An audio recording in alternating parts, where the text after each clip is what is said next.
जय हिंद दोस्तों। स्वागत है आपका अपने YouTube चैनल ओनली डिक्टेशन में। डिक्टेशन की PDF आप डिस्क्रिप्शन से डाउनलोड कर सकते हैं। तो चलिए शुरू करते हैं। 80 शब्द प्रति मिनट डिक्टेशन शुरू होगी 3 सेकंड बाद। एक समय था जब हमारे अपने पड़ोसियों से भी चाचा चाची, ताऊ ताई, दादा दादी के उसी प्रकार के रिश्ते होते थे जैसे हमारे अपनों से, मगर जैसे जैसे पश्चिम से प्रेरित शहरी जीवन शैली हम पर हावी होती चली गई, लोगों ने समाज के रूप में सिमटना भी आत्मसात कर लिया। अब नौबत यह आ गई है कि आज का युवा वर्ग किसी की सलाह को भी दखल बताता है और उसे बर्दाश्त करने को तैयार नहीं है। इसमें वह अपनी तौहीन मानता है।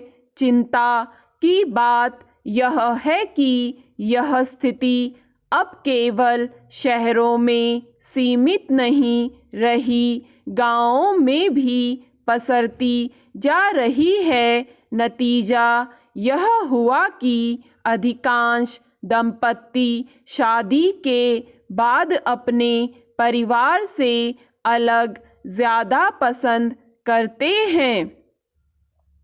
संयुक्त परिवारों का सबसे बड़ा लाभ यह था कि सुख में तो सभी मिलजुल कर खुशी बांटते ही थे।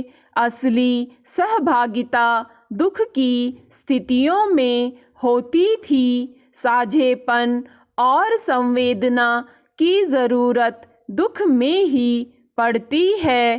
परिवार के रूप में एकल स्वरूप में सिमटने वाले समाज को यह तब समझ में आता है जब दुख से भरा वक्त आता है। बच्चों को घर के बुजुर्ग उनके जीवन के लिए ऐसी सीख दे जाते थे जो भविष्य में उनके काम आती थी। यह सिलसिला निरंतर जारी रहता था। पानी के बहाव की स्थिति होती है कि वह ऊपर से नीचे को बहता है। यह संयुक्त परिवारों के जीवन की पाठशाला की पढ़ाई थी। आज बच्चों को रोजी रोटी की शिक्षा यानी जीविका की शिक्षा तो स्कूल कॉलेज में दी जा रही है, उसमें कोई कसर नहीं है।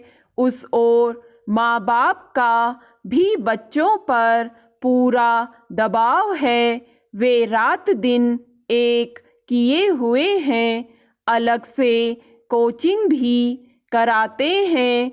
जीविका की शिक्षा स्कूल कॉलेजों में मिल जाती है, लेकिन जीवन की शिक्षा का स्कूल कॉलेजों में ही नहीं, घर परिवारों में भी अभाव हो गया। जीवन की सीख किसे कहते हैं, यह आज के अधिकांश युवाओं को पता ही नहीं है।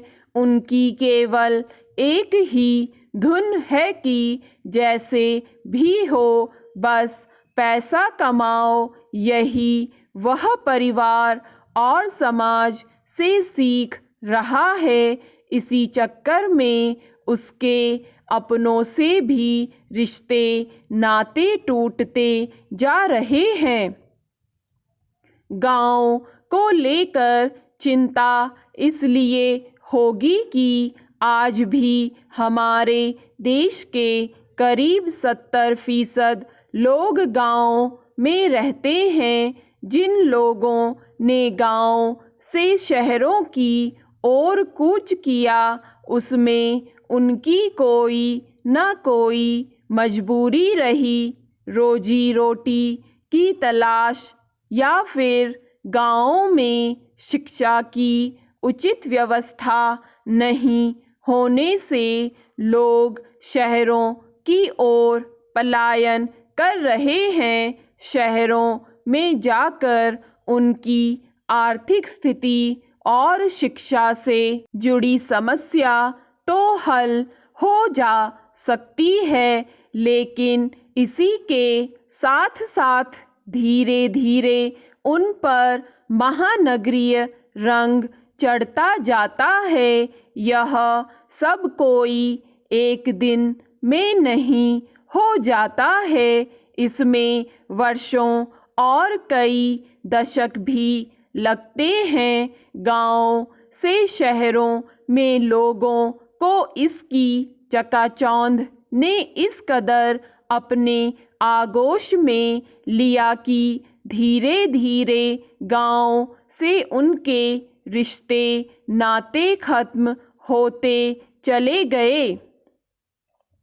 हालांकि ऐसा नहीं कि शहर के लोग अपने बच्चों को जीवन की बेहतर सीख नहीं देते हैं, मगर गांवों में बच्चों को मिले पाठ के मुकाबले शहरों के संस्कारों में जमीन आसमान का अंतर है। शहरों के बच्चे अपने घर में और बाहर देखते हैं कि किस प्रकार से अनेक परिजन दांव पेच लगाकर पैसा कमा कर लाते हैं, कैसे रातों रात लोग लखपति, करोड़पति और अरबपति बन जाते हैं। वे यह भी देखते हैं कि किस प्रकार से लोग इस आपाधापी और गला काट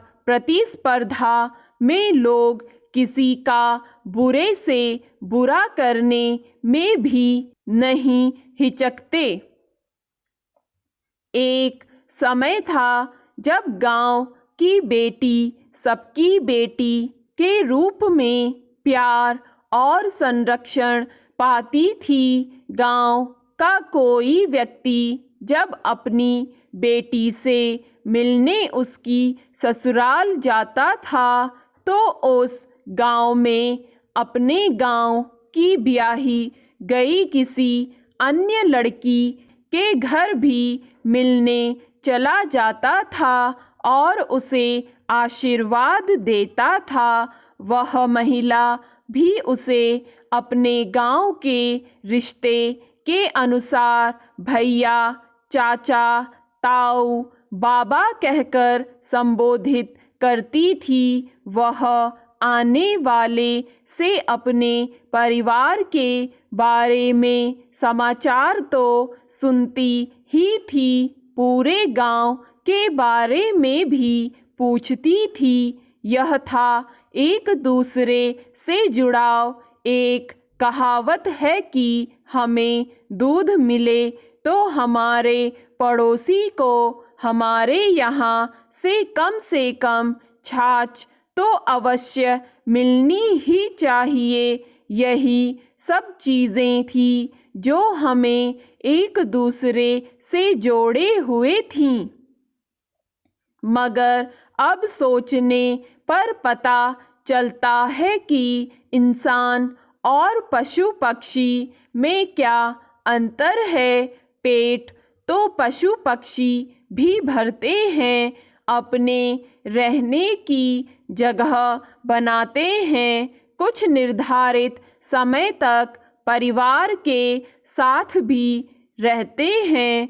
फर्क केवल इतना कि प्रकृति से इंसान को अच्छे बुरे में फर्क करने सोचने की शक्ति मिली हुई है। कई मायनों में पशु पक्षी इंसान से अच्छे साबित होते हैं। अनेक लोग यह रोना रोते देखे जाते हैं कि आज के युवा अपने माँ बाप की भी नहीं सुनते। दरअसल उन्हें जीवन की ऐसी सीख नहीं दी गई जो वह किसी की सुने। सब धनपति बनने की चाह में दौड़ते रहे। बच्चों की ओर ध्यान कहाँ दिया गया। अपनी सुविधा और समय के अभाव की वजह से बच्चों को बचपन में ही छात्रावास में डाल दिया जाता है। महीने 2 महीने में मेहमान की तरह लोग अपने बच्चों से मिलने कुछ देर के लिए चले जाते हैं। स्कूलों में जीविका की शिक्षा के अलावा और क्या पढ़ाया जा रहा है। स्टॉप। दोस्तों, अगर आपको ये डिक्टेशन पसंद आए तो लाइक करें, सब्सक्राइब करें और अपने दोस्तों के साथ भी शेयर करें।